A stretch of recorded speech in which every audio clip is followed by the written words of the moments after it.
c'est ça aussi. Parce que quand on dit éducation et culture, on est vraiment dans la conscientisation, on est dans l'éducation, on est dans l'éveil, on est dans beaucoup de choses en fait. Hein. Et c'est pourquoi, tu sais, j'ai toujours l'impression que peut-être que nos gouvernants ne sont pas assez conscients des enjeux. Je veux dire, quand on parle de ministère de la culture, ou même tout ce qui se rapporte à la culture, lorsqu'on parle d'éducation et tout ce qui se rapporte à l'éducation, je n'ai pas toujours l'impression qu'il y a vraiment des politiques qui sont mises en place pour comprendre que là, c'est la base, en fait, c'est le sous-bassement. C'est ce qui va donner de grandes orientations pour les futurs citoyens, pour les futures personnes qui vont grandir, pour ceux qui vont plus tard travailler. C'est tellement de choses subtiles que l'on pourrait faire très facilement avec une jeunesse qui ne demande que ça. Parce que ce sont des gens qui sont avides de consommation, avides d'apprentissage. C'est l'âge durant lequel les gens ont envie d'apprendre beaucoup de choses. Et on a la chance d'avoir des pays comme ça où il y a des jeunes. Je crois que, je ne sais pas, peut-être qu'il y a... il y a quand même des pays qui font des choses intéressantes. On va les encourager. Mais il faudrait qu'il y ait une sorte de recensement de toutes ces propositions intéressantes qui sont faites pour que les jeunes, par exemple, à un certain âge, se posent des questions sur qui ils sont, ils ne soient pas en train de perdre du temps à aller chercher sans savoir où se retrouver. C'est ça aussi la question. Donc il y a vraiment matière à travailler, pas forcément avec de gros sous. Hein. Les gens s'attendent toujours à ce qu'on dise que c'est de gros sous, mais pas du tout. J'ai été, il n'y a pas très longtemps, dans une île dans les Caraïbes, à Porto Rico.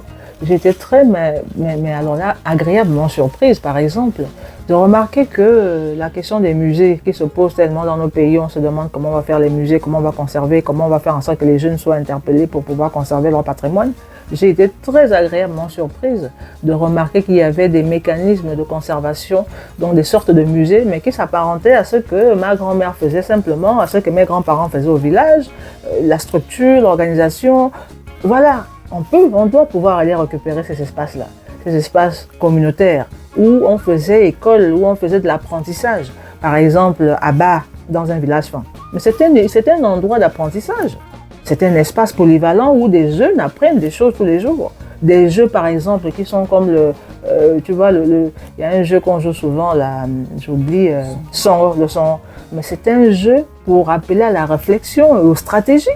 Ce sont des choses comme ça qu'on doit pouvoir aller récupérer, même tout ce que nous faisons chaque jour. La différence, c'est qu'en fait, beaucoup de gens pensent que l'école, c'est justement quand tu t'assois sur un banc et que tu écoutes un monsieur ou une dame qui est venu te raconter sa vie.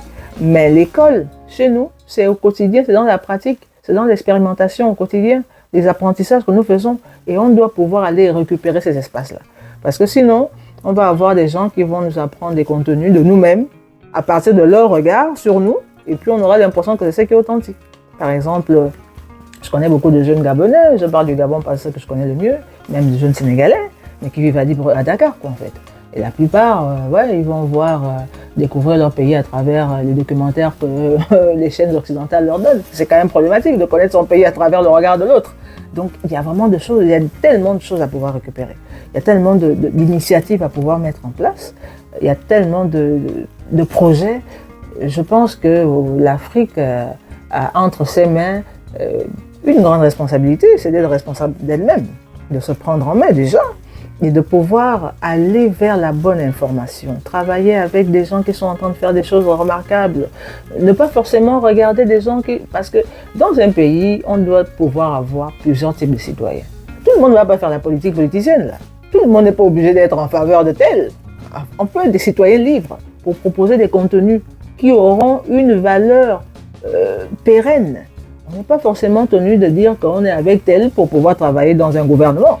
On n'est pas tenu d'être, je sais pas moi, dans le parti de tel ou d'aller faire des atalakou à la télé. Mais tout le monde ne va pas faire des atalakou parce que des gens n'ont pas des valeurs qui sont associées à ce genre de pratique.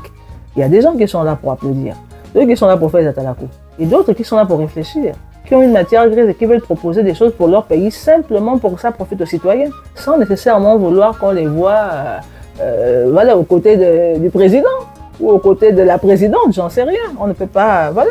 Il y a beaucoup de gens qui sont là, qui vont faire des choses, qui veulent faire des choses et qui veulent simplement se sentir bien quand ils vont chez elles, sans forcément avoir l'impression qu'il faut connaître quelqu'un qui connaît quelqu'un. Ça fatigue la jeunesse africaine. Est-ce qu'on peut avoir des pays en Afrique où on aura l'impression quand même, comme ça se passe ailleurs, que tu peux être un citoyen normal. Tu vas dans un service administratif et tu vas pour une requête et tu as une solution à ça, sans forcément connaître quelqu'un qui connaît quelqu'un. Ça, c'est important aussi que les gouvernants, on va toujours dire gouvernants, hein, qu'ils fassent l'effort pour que les pays soient sains, S-A-I-N, et que les gens veulent seulement y aller. Qu'il y ait des commodités, comme ailleurs. Nous rêvons, je pense, d'une Afrique où des gens peuvent se sentir chez eux.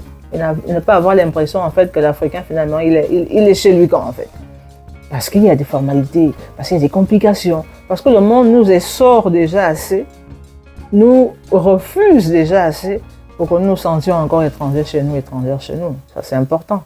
On ait quand même ce côté-là, en fait, ce côté de je suis chez moi parce que je peux manger le manioc, je peux prendre une voiture à Libreville et puis aller jusqu'à mon village sans qu'il y ait des contrôles, par exemple.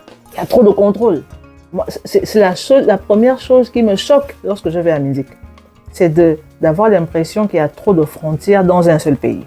Comment est-ce possible que tu quittes Libreville, la gare routière de Libreville, pour aller dans ton village, dans le Wellington, et que tu puisses traverser tellement de contrôle. On contrôle qui?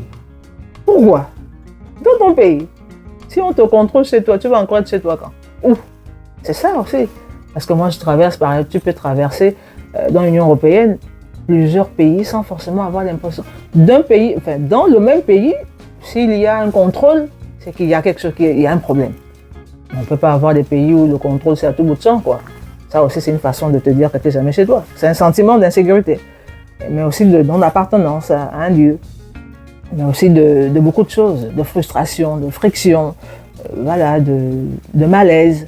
Et ça, c'est important que les gouvernants rendent nos pays agréables, que l'on s'y sente bien et qu'on se dise, quand on va taper du poing à l'étranger, parce que peut-être en Occident, si on est victime de racisme, quand on rentre chez nous, on doit pouvoir se dire, maintenant je suis chez moi enfin.